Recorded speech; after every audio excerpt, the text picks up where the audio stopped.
We all think in different ways. Mathematicians see the world as made up of numbers. Chemists see the world as made up of chemicals. They're both right, it's just a different angle. Me? I'm a comic book writer, so I'm thinking of the world as a series of words and images. But back when I was a kid, in 1959, reading comic books, I was surrounded by someone who saw the world through one language. My father saw it through the language of music, and when he got a new guitar, it was like he spoke a new language, and I would be awoken by that new language's wonderful sound.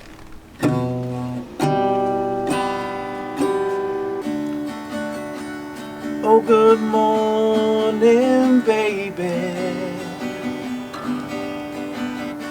I heard you crying in your sleep.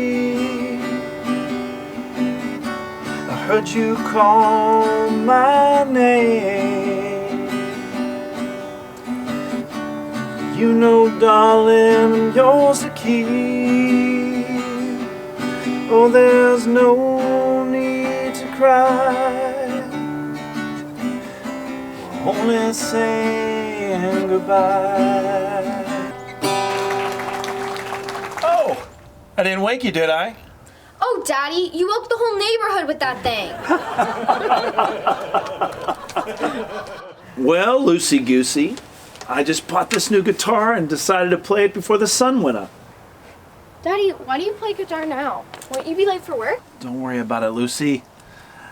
I think I ought to walk to work today. It's a beautiful day and I'm stuck in a jam. Oh, Daddy, cut it out! Oh, your father is very excited about his new guitar and felt a need to genuinely share his excitement with the whole block. Also, I was feeling nervous. Asked him to play me something. Mother, what's the matter? Not a thing, loosey-goosey. Don't you fret.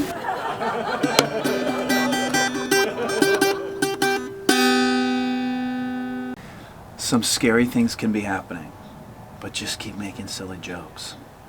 Everything will be just all right. You see this right here? This is family. And as long as we stick together and laugh a little more, we'll all be okay.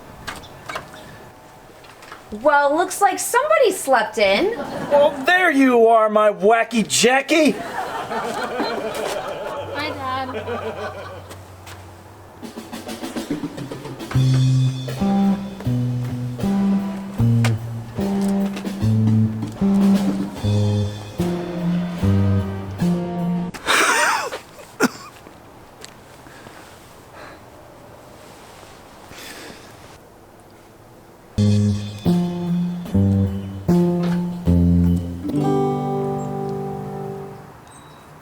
Lucy, come on! Jackie, wait up! We're gonna be late. We will not be.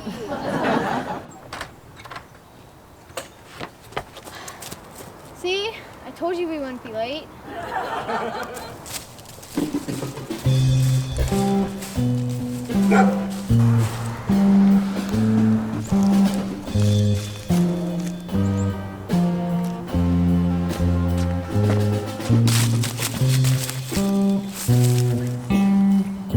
Peter, go!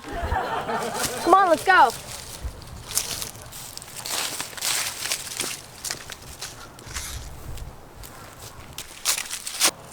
Peter, come on!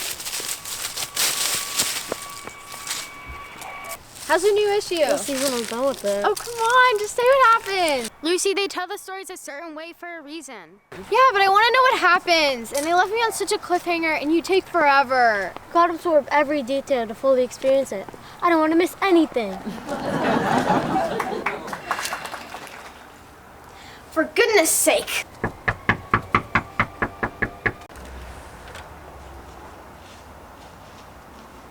That moment at Jimmy's door is a brief image burned in my head forever. That was the last time we all got together. That last day of walking with my brother Jackie, our neighbors Peter and Caroline, and Jackie's best friend Jimmy. You see, that day, unbeknownst to us, my father had died of a heart condition I had no idea he was suffering from. The grieving period for Jackie and I was long, and when you're young and you drift apart, it's a lot easier to stay apart. Everything's changing all the time, and we were all different grades, so that's kind of just how it worked. except for Jimmy and Jackie, who were Boy Scouts and stayed good enough friends with each other. Oh, I knew we forgot something. Not bringing the fireworks gonna get us in so much trouble. It's a slippery slope not following the handbook. Relax, Jackie. It's going to be alright. You worry too much. Oh, look at that! At what? Oh, I thought I saw a squirrel. Why are you looking at squirrels instead of firewood? You know, I think it lies. We don't need no stinking handbook. It's just to keep us busy. There are people who cook, there are people who set up tents, and then there are extra people. We're just here and they're like, why don't you hold this important firewood? Jimmy, that's ridiculous. Of course a fire needs firewood.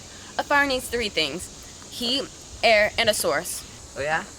Well, whenever I see my dad, he has a cigarette and it's on fire. There's no wood, and it's on fire. Jimmy, the cigarette is the source. Oh, Jackie, you're so smart. You're smart too, Jimmy. You just cut class all the time. Yeah, but you're like smart. Say, you could learn anything. Why haven't you learned guitar yet? Well, you're smart too. That's part of why you're so good at guitar. But also, I've tried it and I couldn't do it. Well, I could teach you. You've tried, Jimmy.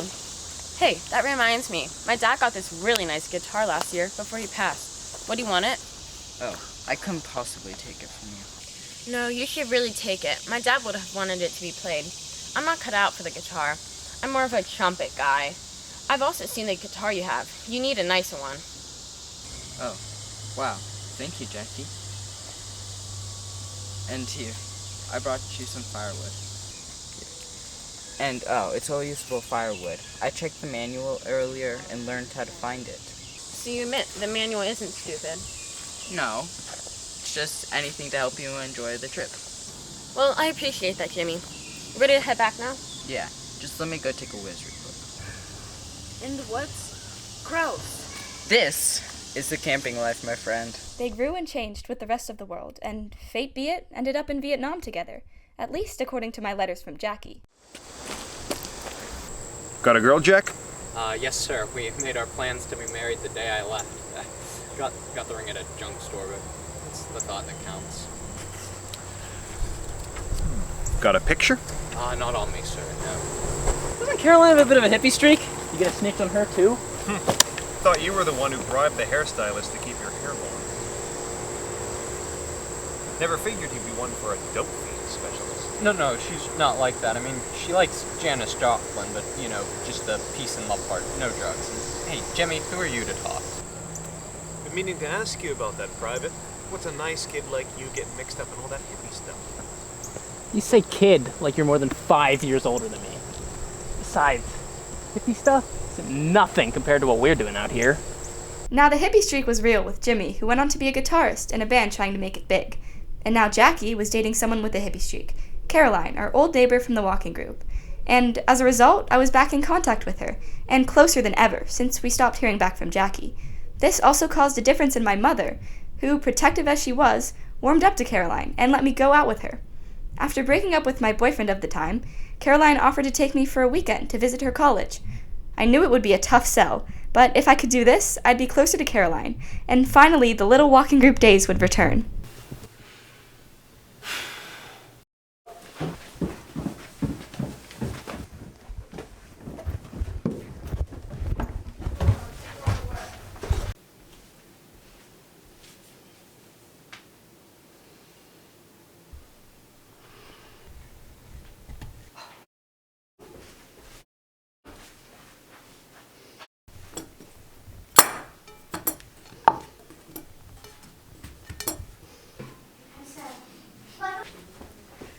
Mother?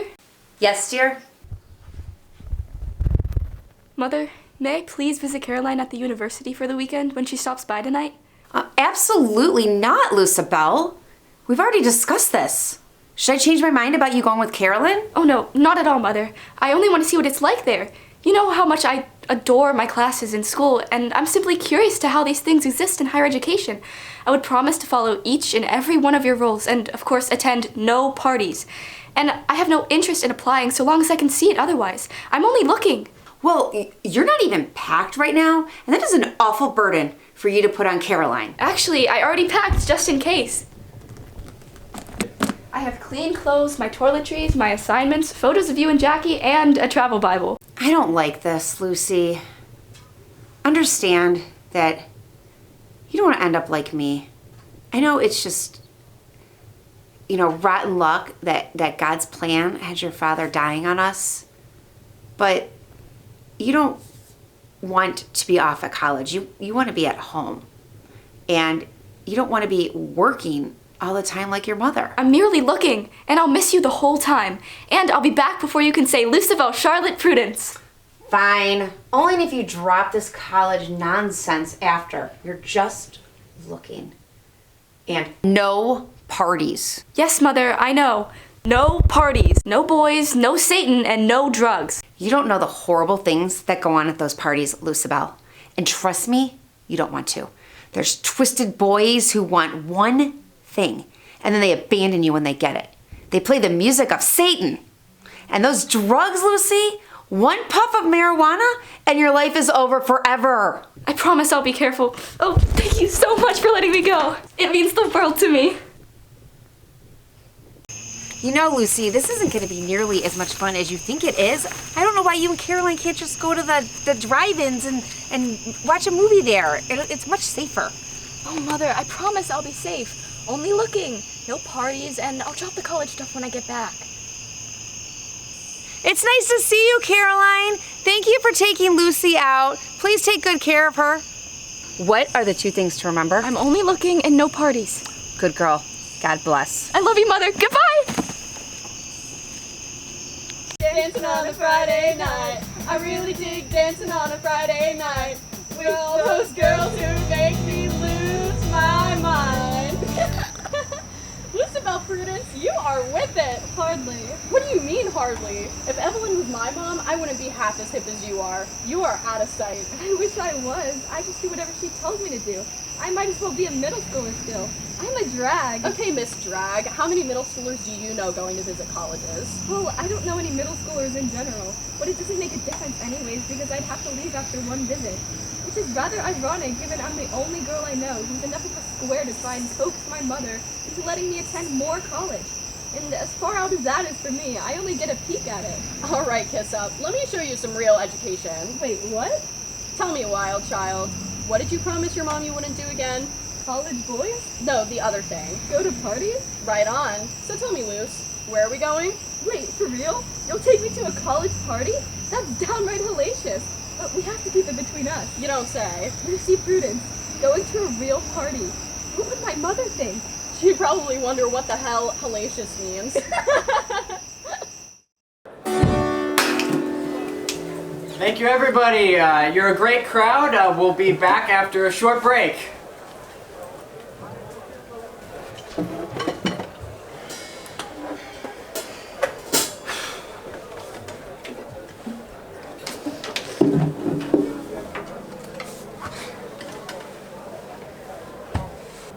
I can't believe we're playing for a fucking house party.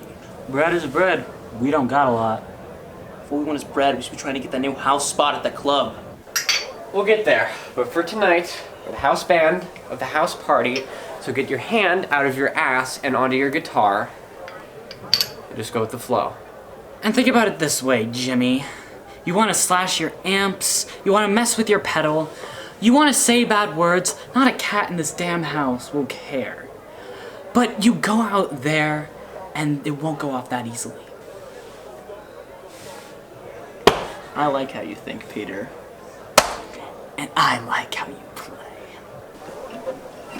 Oh, so are you guys ready to stop fighting and start playing?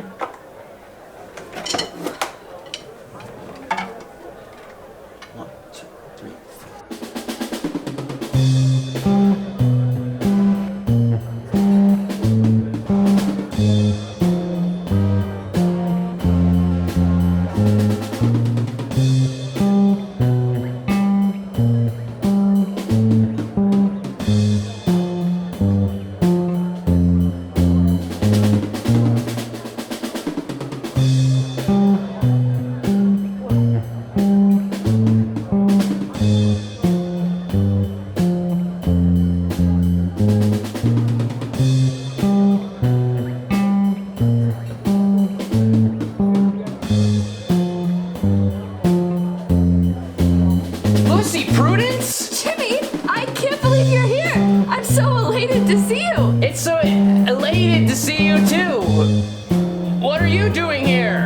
visiting the college. What are you doing here? Vibing, jamming, doing our small part of the revolution. Wow, never in a million years did I think I'd catch loose about Prudence on the make at a Royals gig. Royals? My band, it's me, Ricky, Matthew, and do you remember Peter? How could I forget Peter?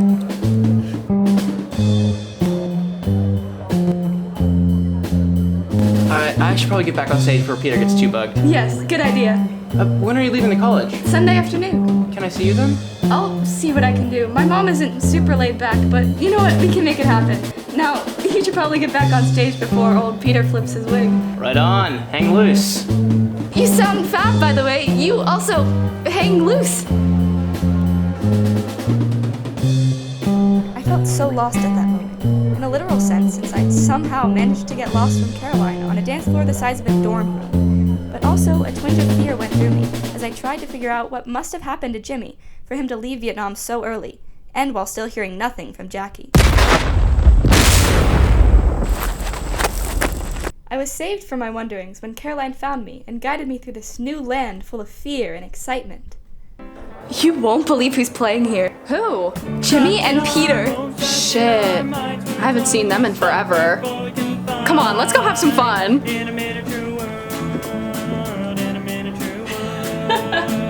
is it? It's you, Lucy. What does that mean? You're a fish out of water. I am not a fish out of water. I just need to know what's going on here. I've never been in a situation like this. God, if my mother knew I were here. Lucy, sweetie, you need to just hang loose. Go with the flow, have a great weekend, just forget about Evelyn for 5 minutes. Everything's gonna be fine, I promise. And you know what it's gonna be? What? Hellacious. Oh, what's that? That would be marijuana. Right on. And what's that? Tie-dye belly shirt? Far out. And that? Free love. There's so much neato stuff here. Who's the guy with all the people around him? That's Professor Kent. I didn't know professors went to parties.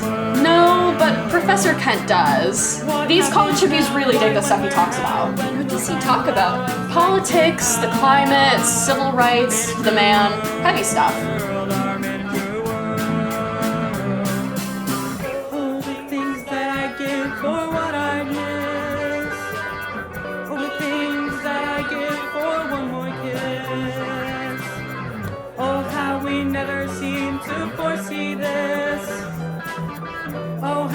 I learned about as much in that weekend as I eventually would learn during my 4 years getting a playwriting degree. I learned about who I was, what the world was like, and what freedom tastes like. All because of Caroline, the big sister I never had. But this was cut short when my big sister dropped me back off at home to face off against my mother. Okay, one last check. How do I look? Well, first tell me how I look. Foxy as usual. Now quit playing around and tell me. I have one last question, Lucibel. Caroline, quick, my mom's coming. What color am I? Oh, shit. Lucy, just mellow out. It's gonna be alright. Thanks again for showing me around and letting me crash in your dorm. It was a blast. So Lucy, how was the university? Not quite what you hoped, was it? Oh, not at all. It was as fabulous as I thought it would be. Well, you're just looking, remember? I know. It was real sensational, though. What were you and Caroline up to? No parties, right? Oh, of course not. Caroline showed me around the university classrooms and facilities, and I saw some old friends and attended a lecture. What kind of lecture? He talked about politics and the climate and the civil rights movement. Oh? Oh, it was real far out. Far out? It was real, hellacious. Oh, goodness, that's awful. I mean, it was, swell. Be careful what you hear on those campuses. Those professors, half the time, they don't even know what they're talking about. They don't even have a clue. And when those hippies start talking about their sacrilegious, anti-government stuff, you stay far away from them. First thing, they're talking about feminism. Next thing you know, they'll grab you and they'll force you to smoke marijuana. And after that, you can have serious, and I mean serious, health effects your entire life. Trust me, you don't want to go off to some college and leave me, your poor mother, crying while you're getting kidnapped by a bunch of potheads? Yes, Mother. May I be excused? Yes, dear.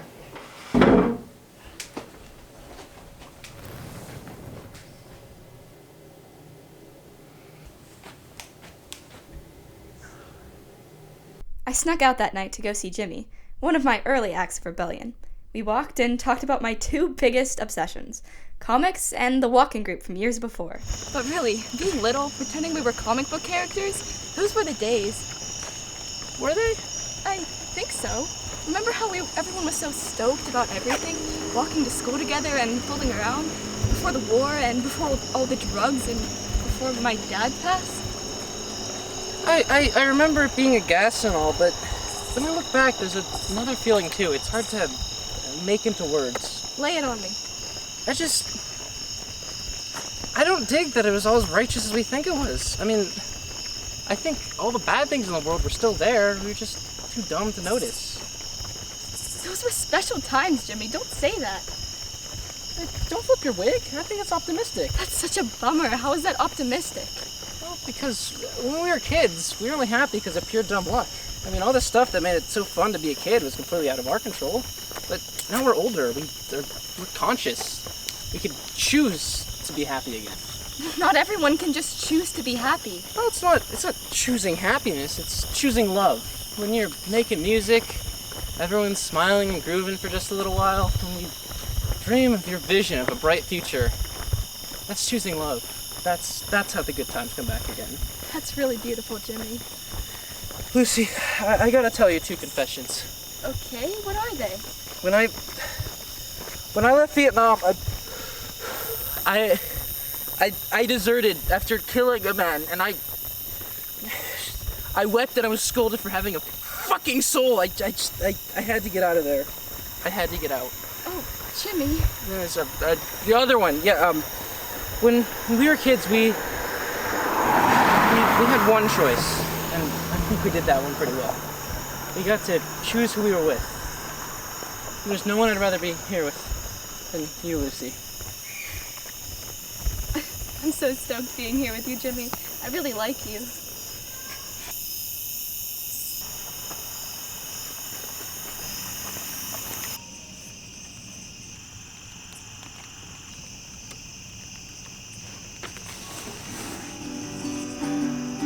Lucy, love, we speak in my head.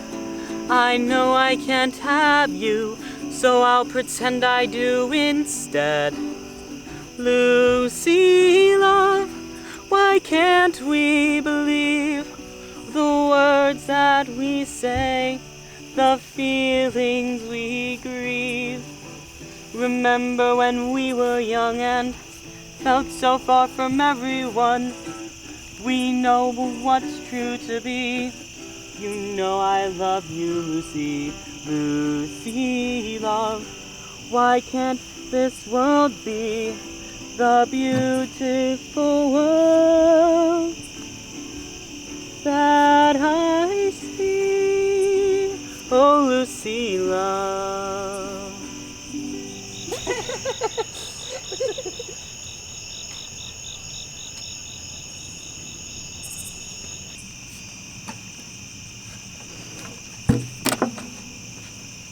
Peter, like Jimmy, changed a lot since we were kids. But like when we were kids, he was nothing like Jimmy. Well, I suppose they had some in common. They both adored poetry, rock and roll, and, well, me, I suppose. But other than that, they were from different planets. Peter, an Ivy League dropout turned touring folk rock singer turned bassist.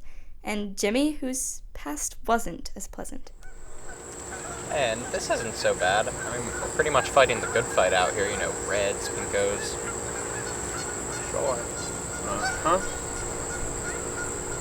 Just, you know, we sometimes have to do the transport of some mysterious, unknown cargo. Either of you boys have a military history? Yes, sir. My dad was in the Air Force in World War II, and my grandfather served in World War I, and I'm sure you could go back further. It's safe to say that we're a military family. Good, good. And you, Jim? Not a thing. And I don't intend on leaving much of a history here either. Glad to see you've got the patriotic spirit. No offense, Staff Sergeant, but frankly, I'm just here because it's either this or the big house. And I'm not taking any risks the latter. Gonna take my two, mosey on home, reclaim my place as leader of the band. My main goal here is to do as little as possible and go home with my conscience and hands clean. Wish it was that easy. People choose what they make out of the lives they have. It's very true that Peter did come from a bit more than Jimmy, but frequently he made the most out of what he had still, and was a touch kinder for that.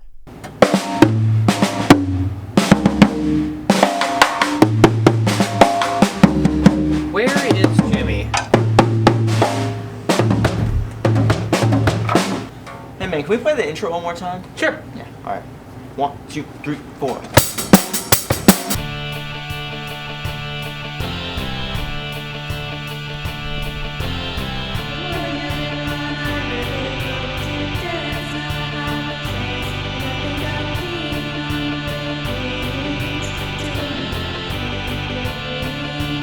Hang loose, loose. Yeah! Alright, take it slowly. Be careful, Daddy-O. It's only pot. I can handle a hit. It's nothing compared to what you guys have done. Oh, Lucy, honey, no.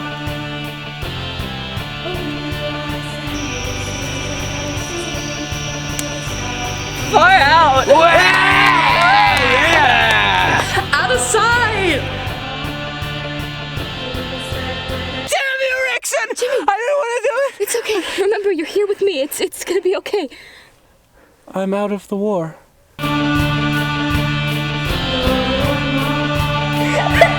Lucy, get a hold of yourself.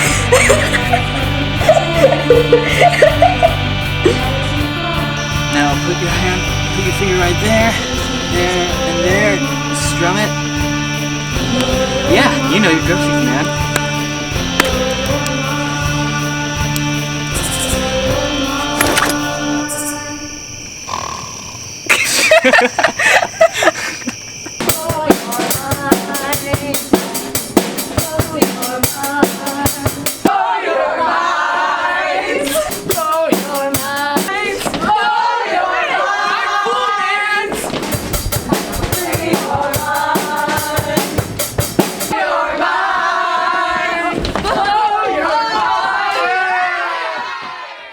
I don't think I've seen anyone distraught the way my mother was with me after that night. But we made up, and finally I think she began to understand me. Well, we made up after I ran off to stay with Jimmy, until we had one very bad night.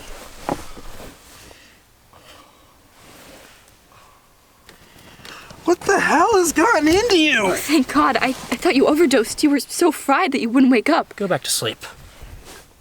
What the hell has gotten into you? Jimmy, I just don't think my mind is free. Not like yours is. It takes time and devotion. Jimmy, I think that maybe I'm just not like you. Don't say that. Will you please stop grabbing me? Cut the shit. If you want to go back to sleep, then why are you trying to get fried again? Because, Lucy, as they say, feels good, do it. Besides, I have a lot on my mind right now. Well, I can't wrap my head around how on earth your mind is so free, and yet you can't even talk to me about a single thing going on in it. Lucy, it's late. Go to sleep. Ah, shit. You can have some too. Forget the pot for 5 minutes. Fine. I have many ways to soothe my troubled mind. Enough soothing. What the hell are you doing here? I know that you have a lot going on in that head of yours, but this is not what you said you were doing. It's not what I thought we would be doing. You say this life is about expressing what's in your mind and doing something for the world. All we're doing is kicking back and getting high. What the hell has gotten into you? What don't you get? All of this is how I express myself. It's how I free my mind. It's how I make my art. You ever been to Vietnam, Lucy? No. So don't give me shit about how I get over it. Then why can't you talk to me about it? You brood about Vietnam all the time, but you won't write about it. You won't talk to me about it, and you certainly won't go see someone about it. So what do you expect to happen, Jimmy? You really want to know what happened in Vietnam? Yes. No, you don't. How can you say that? Fine.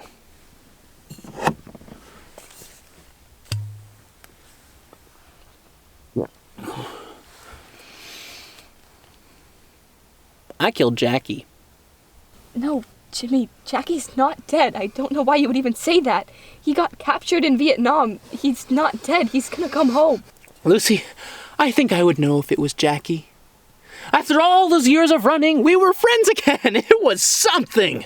We talked about America and your dad and free will and shit. And then I shot him. I shot him dead. But hey, that's war, isn't it? I'm not the one who wages these things, am I? No. It's the man, Lucy. It's all a man. The same man who hates that I love pot and hates that you love me. You lied to me. You killed my brother. You killed him, then lied to me, then you used me. How could you? You gotta believe me. I didn't want to do it. Rickson, he made us.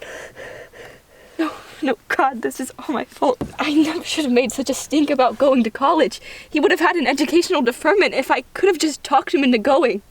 Lucy, it isn't anyone's fault. We can't just not do anything about this. You said it was shady, so we blow the lid, avenge him, make things better. You don't get it, Lucy. You just don't get it. There is no blowing the lid. What lid? This is it, Lucy. There is no getting better. All there is getting fried out of our minds in this boneyard.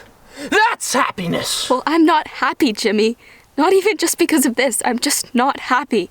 That's because you won't let yourself be. Jimmy, I'm trying. You're the one who won't shut up about how nothing gets better and everything's a downer. You are a stupid, naive girl. And you are an asshole. A hissy-blitzed asshole. We're through.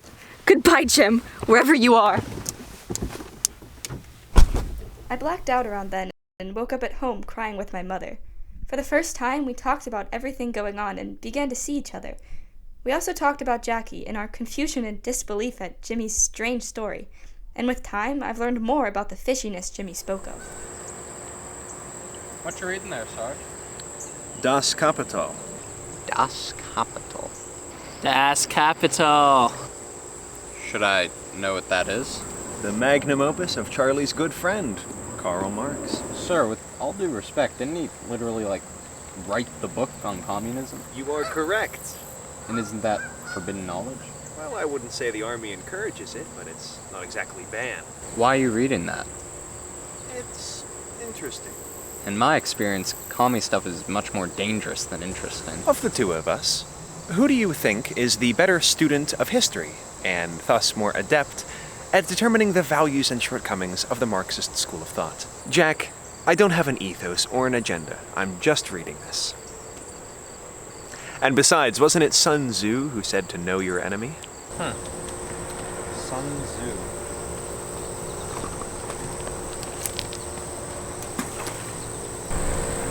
What are you doing there, Jack? Just trying to find something to do. Say, Sarge, what exactly are we moving here? Oh, just industrial chemicals. Nothing you'd be interested in. Okay, I'm just asking, because this summary seems to indicate that this is some pretty dangerous stuff. It's herbicides, all right? Don't worry about it. Mind if I take a look? Sure, whatever.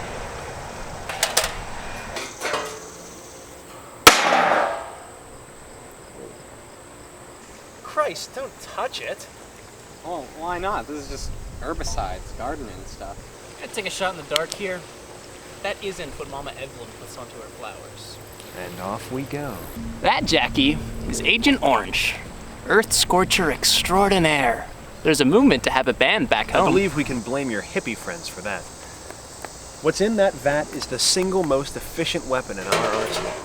Plane flies over a forest, drops a little bit over. A few days later, green becomes orange, life meets death. They hide in too many trees for us to cut down with axes. The higher-ups determined that this was the more efficient solution. Fine, but it's a weed killer. What's the big deal? It's a weapon. What? I mean, it's fucking toxic. Enough. Gentlemen, welcome to Operation Ranch Hand. Only you can prevent forests. Forest fire?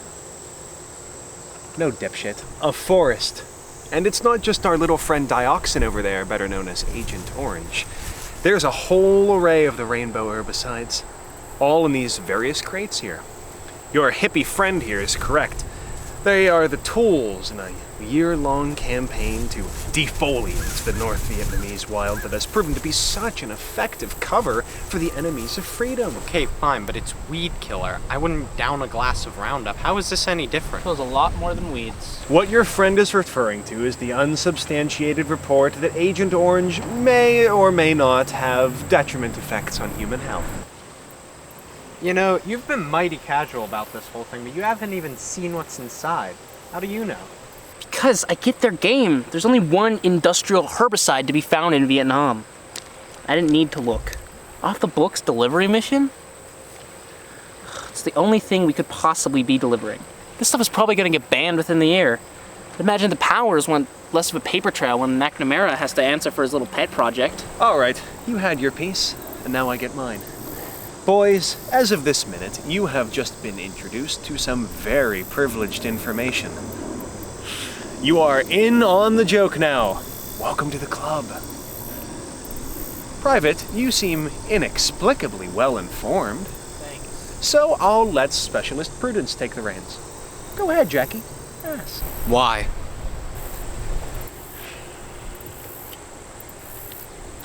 It doesn't matter. You want the literal, logical rationale? It's not hard. What did your dad do? He was a bomber pilot. And what did he use to fill that role? A plane. Which is? A means of transport. A tool. A tool for what? Peace. War. A tool for war. This is the exact same thing. On a molecular scale, it's still the same. Tears through living organisms better than shrapnel ever could, but devastation is a constant. See? Told you it's not hard. So? So what? So why doesn't it matter? Because I didn't come up with that speech. 1 million staff sergeants have said that to 1 million soldiers, just like yourself, who have sprayed Agent Orange over 1 million Vietnamese things. What things might those be, Staff Sergeant? If it's palm trees or a rice farmer, who cares? I didn't shoot it off my plane. I just told some guy to. And some guy told me to tell that guy. And some guy told that guy to tell me to tell the other guy. You see, I didn't decide.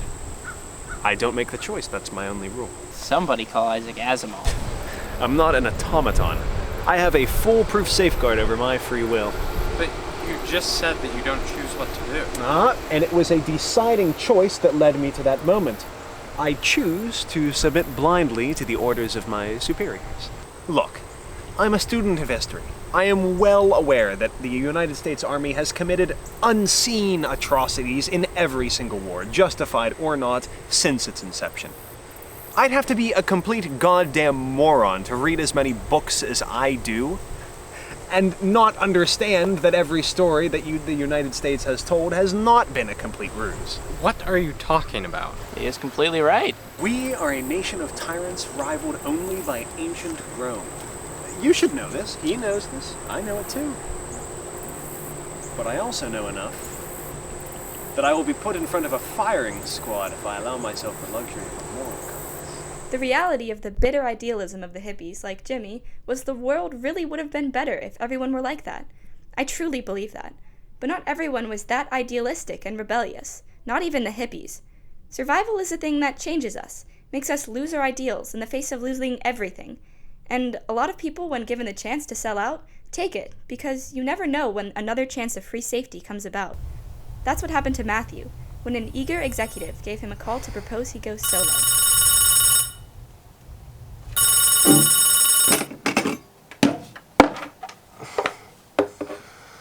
Hello? Hey, is this Matthew from the Royals? Mm-hmm. I'm Harold Jones from Washington Records. I was at the gig last night, and I loved your whole thing. The whole, like, teenagers doing rock and roll type shtick. Uh-huh. I think that would be, like, really appealing to the kids these days and stuff. People their age doing, like, the whole, like, rebellious rock and roll thing, you know? Anyway, if one of you guys can talk, that'd be great. We can hopefully work out a recording deal of some kind. Records? Matthew took that deal in a heartbeat, leaving the band without him. And without him, they clashed. Hard. I just don't think doing all this weird shit's gonna get us anywhere. It's not weird shit, Pete. We're trying to do our own things, not be some Beatles fucking cover band. I knew this because at around this time, Peter and I became a lot closer. I needed someone to read comics with, after all. And as a result, I heard a lot about Jimmy, who had changed quite a bit. I had seen a darker side of him, but now they were all getting used to it. Everyone began to hate Jimmy. And if anyone hated him the most, it was me. Until the day we got word from the army with the info of what had really happened.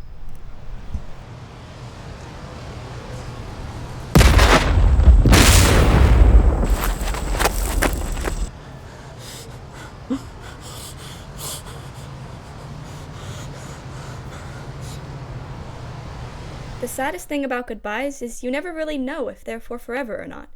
There's a sort of false hope alive when you might see someone again after parting ways with them. This is not the case with death, the definite goodbye. Something us comic book writers have a lot of trouble remembering. But there in the late 60s, death was everywhere. People overdosing, trampling at concerts, and, of course, Vietnam. After I learned this, I saw Jimmy differently, and felt bad for that poor man who felt so bad for living he had to tell himself he was a killer. But his woes did not end there. Out of the band, he was the only one to stay in contact with Matthew, who had grown sick of the rock star life of touring, groupies, and drugs. Jimmy and Matthew had always been close. In fact, Jimmy at one point gave him my father's old guitar. Jimmy constantly tried to tell Matthew to give up his solo act. Eventually, he agreed to come back to the Royals, and a new hope came alive. Until he overdosed, leaving the distraught band at a new rock bottom. Peter called Jimmy for a meeting. It's open.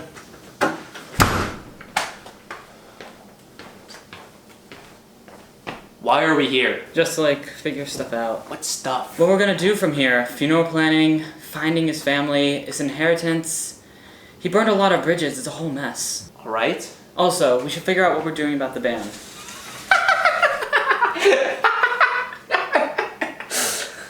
The band? The fucking band, Pete! Why are you laughing? There's no more band. Do you not get that? I don't have any big plans or anything. I just think Matthew would want us to keep the vision going, you know? That's bullshit. I thought you were the one that wanted to be famous so badly. I can't do that alone. We can get a new singer, and Peter and I are here. Shut up, Ricky! Don't tell him to shut up. He's trying to help. Help? What is there to help? There's nothing left. Matthew would hate you for talking like this. Don't fucking talk to me about Matthew. My whole life I've been trying. I've been fucking trying to make a difference. And every single thing, it just doesn't work out, okay? I think Matthew dying was like a sign from God or something that I'm fucked and nothing is ever gonna amount for me. It's at least a sign that we shouldn't have this band. You think Matthew got killed just to spite you? How fucking selfish can you be? The only reason you haven't done anything with your life is because you're a worthless piece of shit! Never want to even try to succeed or make a difference without someone else to be able to cover for you? I just don't understand! You want to be famous so bad, and now you just want to giving up on it? Giving up? I'm not giving up! I'm not giving up! There is nothing to give up! There is no band, and I need to accept that I am a fucking failure! You are! Because you've given up. Guys, you need to calm down. Did Matthew mean nothing to you? Even if the band is dead, he'd want you to keep going. Try to make a difference with your life. Do you want that? How should I know? What does that even mean? I don't understand you anymore. What do you want? I'm leaving. Where to, Jimmy? You said it yourself. There's nothing left. You have nothing.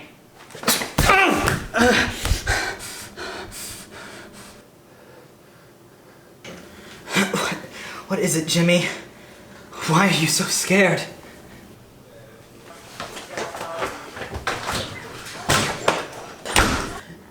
I guess he was right. No, he wasn't. About what? The vision. The dream. Matthew. They're all dead.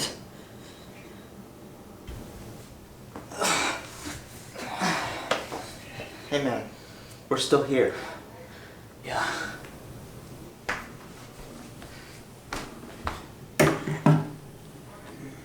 See ya.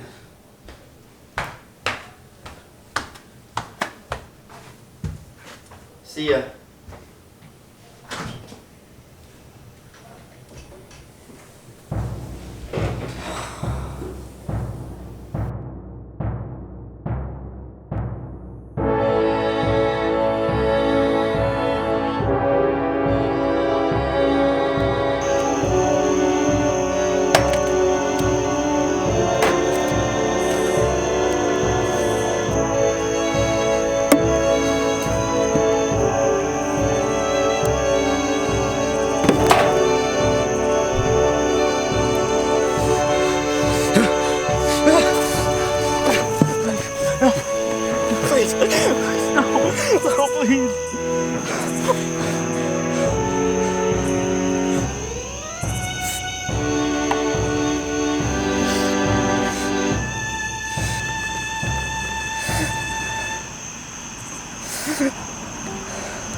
Peter playing the guitar is a pretty ending, a nice panel to close off a comic, but there is a difference between pretty endings and logical endings, and despite this night closing off this era of our lives, I was still filled with wonder of what would come next. This wondering trailed through my head, through getting my playwriting degree, my brief stint in New York, getting a job as a writer, and of course, through my growing relationship with Peter, whom I now lived with. Two main questions always haunted my mind. The first one being, whatever happened to Peter's guitar? The same guitar that once belonged to Jimmy, and before that, my father. The second one was, what happened to Jimmy after he stormed out of Ricky's house that night? I never knew the answer, until one day, while listening to the radio and hearing something strange. Here again, playing his top hit is Matthew Royal performing It's All Right. Some trivia for those of you into that kind of thing. Matthew wrote this song many years before its release, after the breakup of his first band, The Royals. Having previously been in Vietnam, where he witnessed the death of his childhood friend after a raid, that same year he found the death of his best friend Jimmy Henderson to be too much to take. He gave up on his dreams of music and fame, and devoted himself to a simple life as a nomad and freelance worker. At this time, he was said to have found himself when he wrote this song. This info is from the only known interview with Henderson, as it is printed inside the sleeve of his debut album, Peace, Love, and Rock and Roll. In fact, it is not known what Matthew even looks like, as he has made no public appearances or interviews, presumably leaving his songwriting to speak for itself. I knew that had to mean Jimmy was alive and took Matthew's name to release music under. I felt so happy for him that he found his peace and started a new life, but I still couldn't find that. The guitar still haunted my mind, and I felt so trapped to that day my father got it. Until the day I decided enough was enough. I will find the guitar now. I am ready to face the music.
Hey, look here, Peter. Yes, sweetheart? Look. This is... Will you play that song? The one, you know. I'll sing, you strum.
Peter, do you still remember how it was?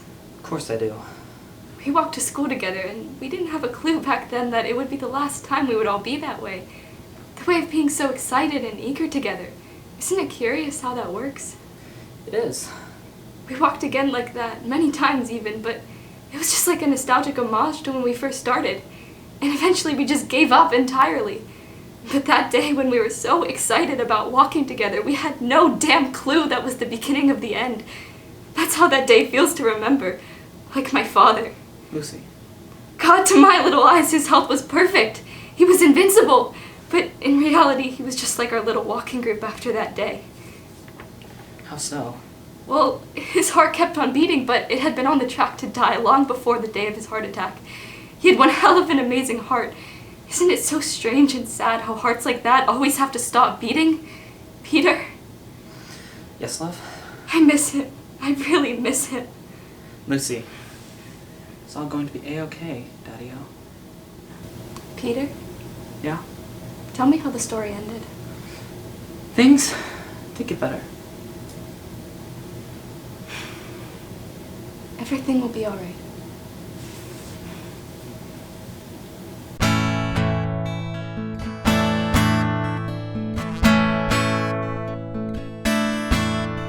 The sky is so pretty, it's trying to say that everything tomorrow is gonna be okay.